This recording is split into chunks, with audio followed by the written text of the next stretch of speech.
What genre do you write? What genre or genres do you read? What is genre anyway?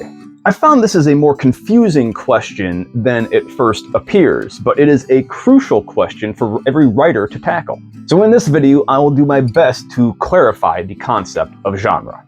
Ask 10 people their thoughts on genre, and you may get 10 wildly divergent answers, including that old bugbear of the English profession, genre fiction versus literary fiction, as if writing in a genre somehow makes your work non-literary. Hell no, to the no. So to start with, is genre important? Why should we as writers care about it? The answers to both questions are, it's complicated. First, let's tackle the word genre.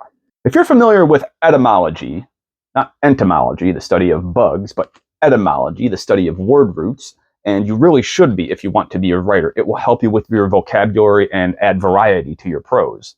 Then you must recognize that the root of the word genre is the same as the root of the words general and genus, as in genus and species.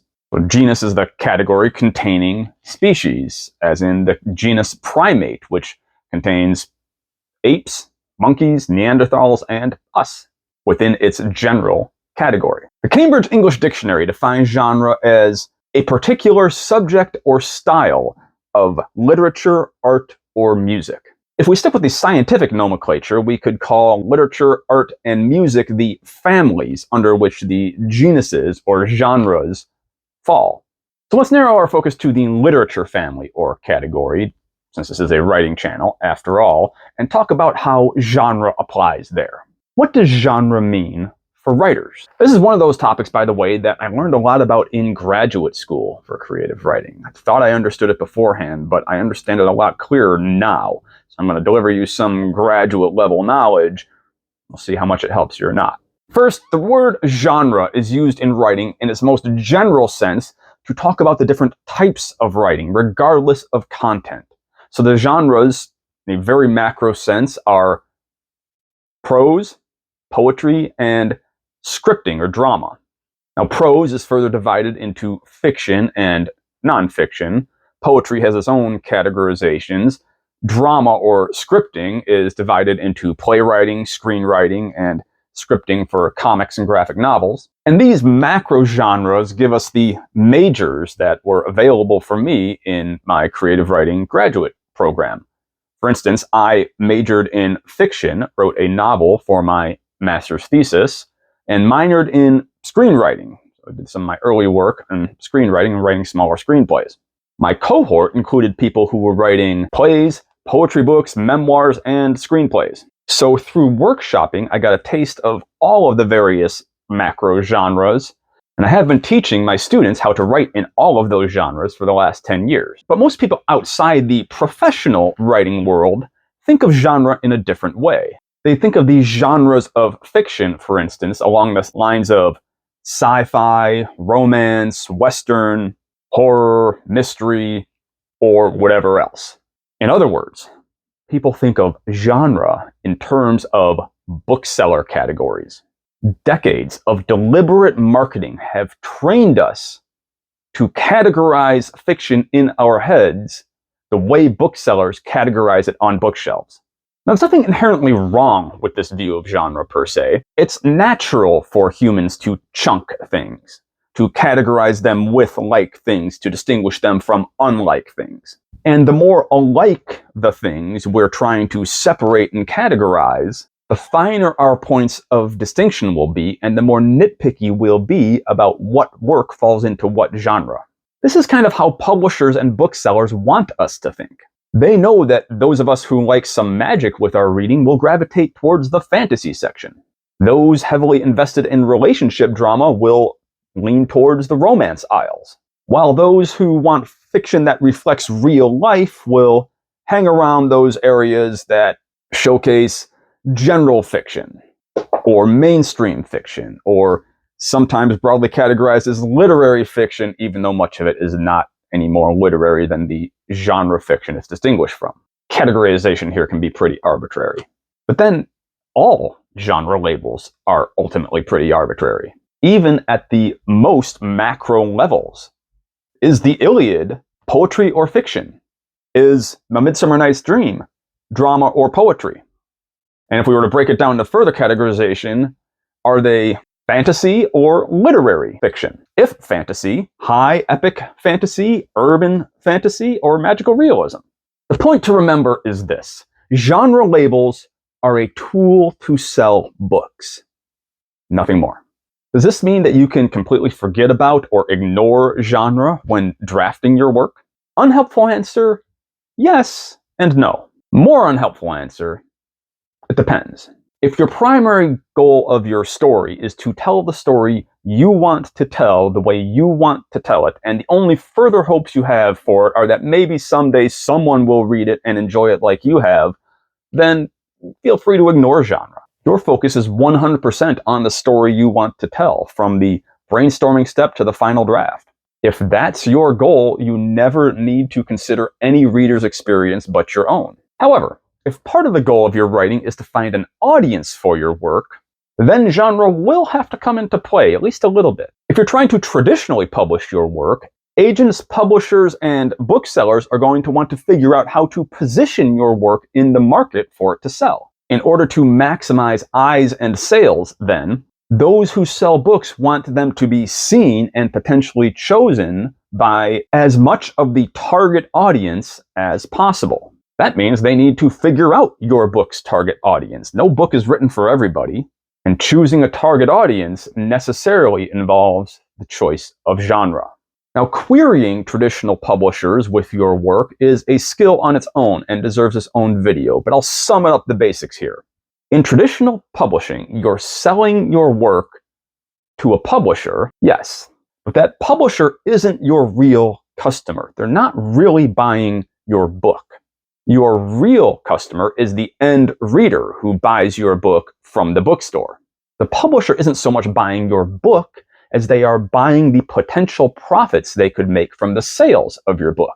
In other words, unlike readers, who by and large buy what they want to read, what they think they will like, publishers buy what they think a large group of other people will like, your potential readers. And then they attempt to turn that work of yours into a sellable product for that market. So the first thing a publisher is looking for, before and even above a good product, is a good sales pitch. The way you sell your book to a publisher should reflect the way the publisher will sell that book to the end reader. And this means knowing your genre. Publishers want to know where they might position your book right off the bat. So strong query letters usually don't start with, "I've written a novel." They usually start with something a little more specific, like, "In my contemporary suburban horror novel," "In this slow burn romance set in the American frontier," or "This space epic fantasy unfolds a few days before the heat death of the universe," etc. So that the publisher knows what they're getting into when they read your query, if they want to buy your book, who they might sell it to. Now, ultimately, it's up to the publisher how they'll label and shelf your book. You may think your slow burn frontier romance deserves an end cap on the romance aisle and a Fabio cover, but the powers that be may dump you in the westerns or historical fiction aisle, and you're just going to have to deal with that. Still, you give yourself a leg up in getting traditionally published by thinking through your book's potential genre positioning prior to pitching your book. It's not to be ignored.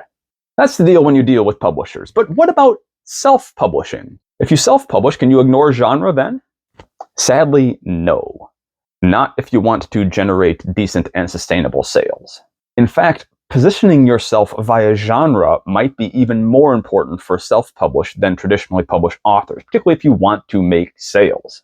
The self-published authors who hit big, who end up making a living as writers, tend to do so with a series or multiple series in a similar genre. If an author has a hit in the YA paranormal romance space, for instance, their next book will likely fall in that same genre. If instead their next book is a historical thriller, it's likely to flop because they'll have lost that audience they built in the first place. Now, don't feel like genre is too constraining, though. We're fortunate that we're no longer bound by a dozen or so bookshelf categories at the Borders down the street. There's plenty of flexibility here. If you've shopped on Amazon for books recently, You probably know that the genres and subgenres available number in the dozens, if not hundreds. Look up dinosaur erotica if you don't believe me, but you're probably better off just taking my word for it. Don't ask me how I know that that exists. The conclusion I draw from this is genre is important. Sometimes. To a point. But it's far from the most important decision you have to make in fiction. In fact, you don't need to decide genre prior to writing your story at all. If you're letting thoughts of genre get in the way while you're drafting, that's the same problem as overly obsessing about your potential reader's potential reaction to your potential book before you've even finished the first draft. Other than maybe the macro genre, fiction, nonfiction, drama, poetry, which you might want to know before putting pen to paper, you don't need to know how you'll market your story prior to drafting it. So you don't need to decide ahead of time whether you're writing a futuristic sci-fi romance or a historical political thriller.